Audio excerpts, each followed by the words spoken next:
Hey, Scott from aristocob.com here. And Seth from tobaccoadvent.com. Together, along with you, the three of us, we are Mark Woodman's Breakfast Club. Welcome back once again, and welcome to day 24 of Tobacco Advent 2020. Good morning, boy. Good morning, Homer. So that means this is Christmas Eve. That means this is the last day. You know your calculus, don't you? To go to CVS. Are they not open Christmas Day, you think? I don't know. Well, for sure, Christmas Eve. For sure, Christmas Eve. For sure. You know, recording this 4 days ago, Allison and I realized that, hey, we don't have any groceries in our home. And if we don't get groceries before we go to Williamsburg, we're going to have a bad time because we come home late in the evening, basically, before today. And I don't want to go to the grocery store today. I don't want to go anywhere today. No. I don't want to. So hopefully, Future and Seth, me, has gone to the grocery. Because right now, I'm a Schrodinger's cat. I am both future and past. Go ahead and put that in your pipe, would I'm you? about to, yes. All right, thank you.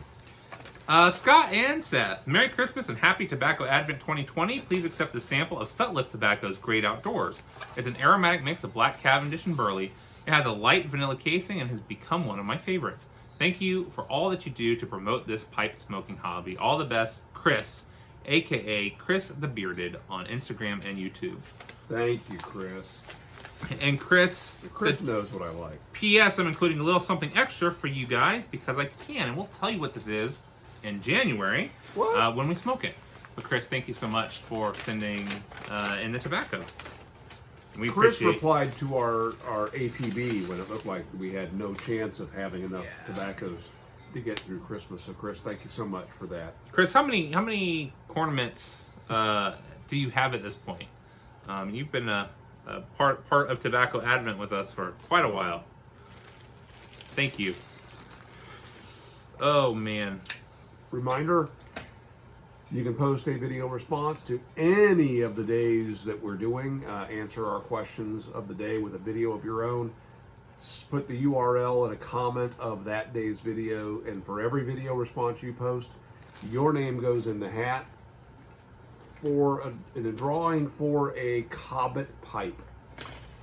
We've been enjoying those videos. A couple guys are starting to rack them up though, so you can go back in time, get caught up.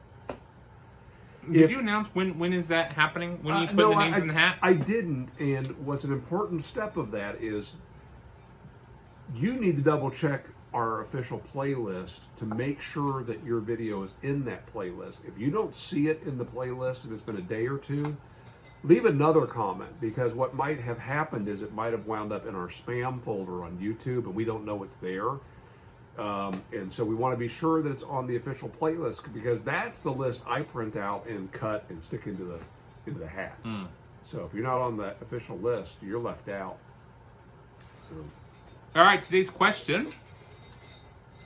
What is a skill you learned when you were young that you still use today? Well, I just blew it right there. One skill I learned when I was young is light the Zippo, let it burn for a few seconds before you actually start drawing it into your pipe, because the initial fume taste needs to burn off before you light, and I didn't do it right there, and I got a mouthful of Zippo fumes. Oh, awesome. Not a good price. Yeah.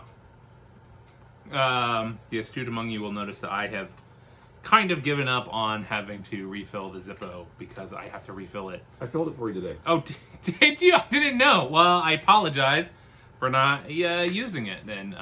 Signal and Tony. Haven't used it at all today because I thought, I'm just going to be lazy and not fill it up. Thank you. That's kind of you. So the question, what is a skill you learned when you were young that you still use today? I mean, there's so many that it could be. One, because of the weather, you've got it on my mind, is I learned really young how to properly light and maintain a fire. And we have people over all the time for fires outdoors. It has served me well when I was really, really young and would attend summer camp when I was 16 through 22.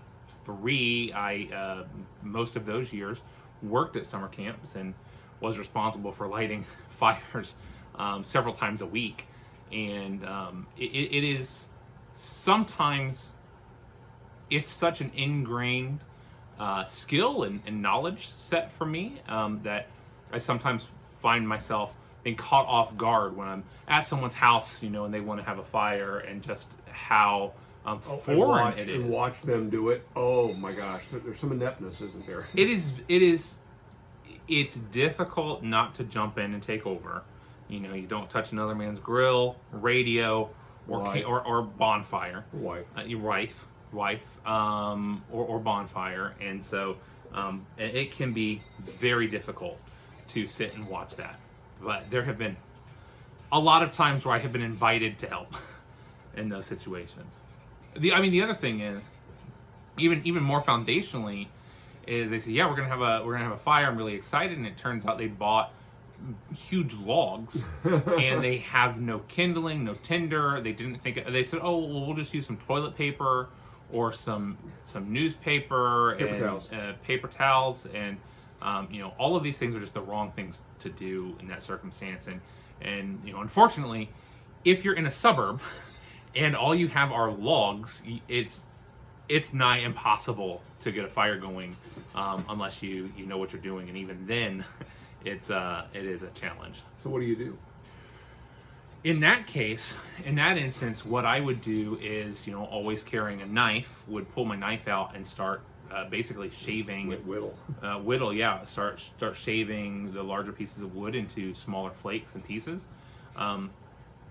I try at all times, when possible, to avoid using a paper or a other accelerant, because paper in a fireplace will create ash and it will suffocate a small fire. And so it is very, very common to see someone just shove a handful of newspaper in. Yeah. They put a couple of sticks on top, they light it, and they're surprised that the sticks don't catch. That doesn't work. Under the worst circumstances, what I have done, to great success actually, did this just a couple months ago. We had a rain, and all of my firewood, which is not undercover, got soaked, but we had people coming over that next day. I used a charcoal chimney before people arrived to get a big stack of charcoal, burning hot, use that as my foundation, and just built on top of that. Yeah, that'll work. Or I just use a blowtorch, but not everybody has that. Why not? They should. They should. $18 at Harbor Freight, 20% off coupon, and a free flashlight. I did the other day. I don't keep my propane in the house, and I did, wind up spraying liquid propane all over a steak the other day because it was so cold out, it had condensed, and it's blowing out, and it started sputtering. Thankfully, I think it was still burning off, but it was struggling. Wow. It's like lighting a pipe with a fresh lit Zippo. Yeah. I know I've answered this question before. I know I've shared this before, but it is the truth. My dad was the son of a woodworker who himself was the son of a woodworker, and who knows how many generations. And my dad, when I say was forced to work in his dad's shop, he went through the Depression, and so he was needed. He was a helpful hand. His mom had died when he was 3, and so my grandfather and his 3 boys would go to work every day and work in the shop. So my dad couldn't wait to get out of the shop. So he went to college, he joined ROTC, went into the Air Force as an officer, and went on to great things. Because of that, my dad learned from my grandfather his skills, engineering skills at building jigs and fixtures. And so I got to observe my dad whenever he had to build something for the house.